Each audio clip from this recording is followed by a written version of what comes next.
Bukele afirmou e nós questionamos: será mesmo que o mundo precisa de uma nova Roma? Este é o Visão Libertária, sua fonte de informações descentralizadas e distribuídas. Recentemente, o famoso presidente de El Salvador, Nayib Bukele, fez um post no X, antigo Twitter, no qual afirmava que o mundo atualmente necessita de uma nova Roma governando. Mas o que bulhufas ele quis dizer com um tweet tão aleatório quanto esse? Embora ele não tenha dado tantos detalhes, nós, obviamente, podemos presumir sobre o que ele estava querendo dizer e pensar um pouco a respeito. Já deixando claro que iremos nos aprofundar na geopolítica e relações globais de outros países. Será que, afinal de contas, é mesmo necessário um Estado maior que os outros para manter a paz mundial? E que governo melhor para dar de exemplo senão o próprio Império Romano? A ascensão de Roma de uma cidade-estado para o vasto Império Romano foi o resultado de uma enorme quantidade de eventos ao longo dos séculos e que possibilitou sua consolidação. Inicialmente era apenas um estado forte na Península Itálica, mas Roma expandiu seu domínio por meio de várias conquistas e alianças ao longo dos anos, consolidando seu controle sobre toda a região. Antes ela era um reino que nos anos finais desse período sofreu com alguns reis autoritários e cruéis, os quais fizeram com que o último rei fosse expulso e fosse proclamada a República Romana, com 2 cônsules assumindo o papel de governantes e sendo eleitos a cada um ano, em um sistema em que um precisava da aprovação do outro para fazer certas ações, gerando em teoria um balanço de poder. Roma passou por décadas de batalhas e guerras regionais contra os seus vizinhos e alianças, conseguindo unificar a maior parte da península da Itália em 275 a.C., após guerrearem contra o reino de Epirus. Poucos anos depois, Roma entrou em guerra contra o Império de Cartago pelo controle da Sicília e outras ilhas próximas. O Império de Cartago era um grande império na época e dominava uma grande parte do norte da África Ocidental, ilhas no Mediterrâneo e uma parte do sul da Ibéria. Mas eram fracos economicamente e logo explodiram em revoltas após inúmeras batalhas, perdendo assim a Primeira Guerra Púnica. É até irônico se olharmos para as próprias batalhas e considerarmos que Roma falhou em invadir o norte da África e na evacuação perdeu mais de 100 mil soldados de seu exército para em seguida vencer. Depois de tudo isso, foi a estabilidade e economia que ajudaram Roma a vencer a guerra. Mas a Segunda Guerra Púnica aconteceu quando o general Aníbal, considerado um dos maiores da história, invadiu uma cidade romana na Península Ibérica em 219 a.C. Ele então atravessou por terra todo o resto da Ibéria e o território da atual França, com um exército de mais de 100 mil homens e centenas de elefantes de guerra por um monte de terras desoladas, vazias e cheias de bárbaros. Foi quase algo impossível considerando a época em que foi feito e o terreno praticamente vazio que foi atravessado.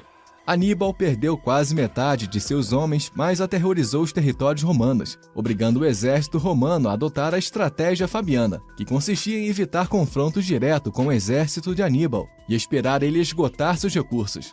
Isso acabou funcionando e uma outra parte de Roma avançou na Ibéria e tomou as cidades de Cartago que estavam lá, matando também o próprio irmão de Aníbal. Nem mesmo com uma invasão surpresa na atual Albânia pelo reino da Macedônia, os romanos perderam e conseguiram expulsar os macedônios em 205 a.C. O Império de Cartago foi perdendo cada vez mais até Aníbal retornar para a África na batalha final de Zama, na atual Tunísia, onde Roma venceu e Aníbal convenceu o Senado local a assinar a paz. Mas mesmo com essas décadas de guerras e tudo que Roma pôde conquistar no Mediterrâneo Ocidental, ainda não foi o suficiente para saciar a sede de poder da República e nem para derrotar as ameaças externas.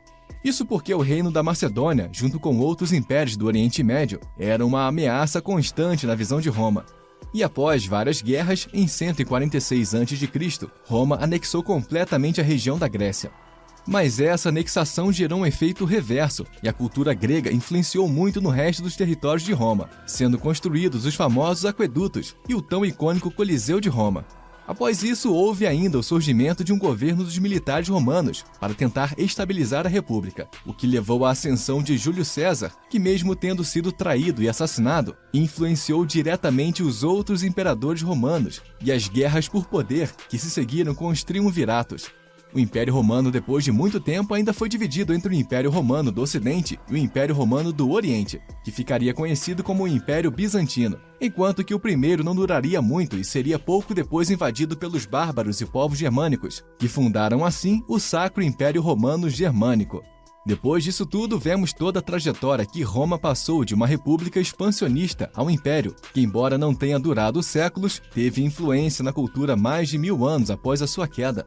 O que Bukele provavelmente quis dizer é sobre a necessidade de um grande país que sirva como um ponto de referência para o mundo e o futuro novamente, já que até os Estados Unidos, que ocuparam esse papel na Guerra Fria, hoje estão muito mais perdidos com a cultura woke dos democratas e um monte de pautas raciais e de gênero que não contribuem em nada para a sociedade. No entanto, teremos que discordar de Bukele, pois esperar que surja uma nova Roma para o mundo é somente acreditar na ideia de um Estado salvador da humanidade e não ir atrás de algo produtivo de fato, esperando que magicamente tudo será resolvido por algum burocrata. O domínio de Roma foi algo único na história humana e que centenas de estatistas malucos tentaram repetir muitos séculos após a queda do Antigo Império. Indo desde o básico com o Sacro Império Romano Germânico, até pessoas como Napoleão, que afirmou que Constantinopla era a capital do mundo, e até mesmo os otomanos, que reivindicaram o título de sucessores de Roma, após a tomada de Constantinopla, atual Istambul, do antigo Império Bizantino.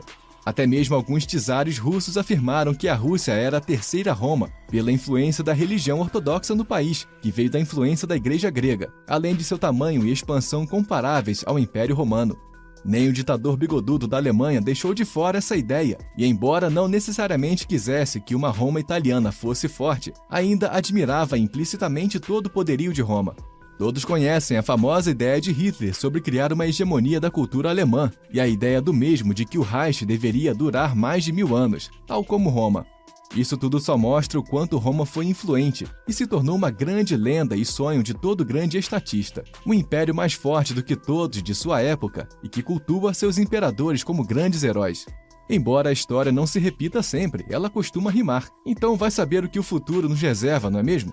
Seja um grande renascimento cultural ou a vitória definitiva do livre mercado sobre o Estado, a única certeza que temos são os impostos e a morte. Mas aqui vai uma dica do revisor e narrador deste artigo. Será que a nova Roma, a qual Bukele se refere, não será protagonizada pelo Vaticano em parceria com a maior potência política e militar da atualidade, ou seja, os Estados Unidos? Bem, entendedores entenderão. Obrigado por sua audiência. Esse artigo foi escrito por Tom Félix, revisado e narrado por Paulo Wesley. Escreva artigos você também. Acesse visãolibertaria.com. Se você gostou do vídeo, compartilhe em suas redes sociais. Caso deseje ser avisado de outros vídeos, inscreva-se no canal e depois clique no botão da campainha. Até a próxima!